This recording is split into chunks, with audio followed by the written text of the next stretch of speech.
naniniwala tayo doon sa kasabihan na habang may buhay, may Pag-asa. habang may buhay, may Pag-asa. habang may buhay, may Pag-asa. pagsubok.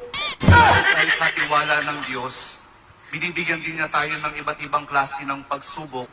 Kaya po doon sa pagsubok na yon, saka pa lang natin mauunawaan na talagang ang ating buhay ay mayroong, habang may buhay mayroong Pagsubok. Subok. habang may buhay may Pagsubok.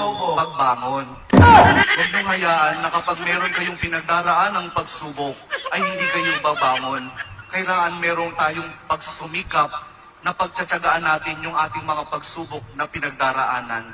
At kapag mayroong pagsubok at mayroong pagbangon, saka pa lang natin mauunawaan na talagang ang ating buhay, na habang may buhay, may habang may Pagbangon. buhay, may Pagbangon. pag-ibig. Ang pag-ibig na nagmumula Bruh.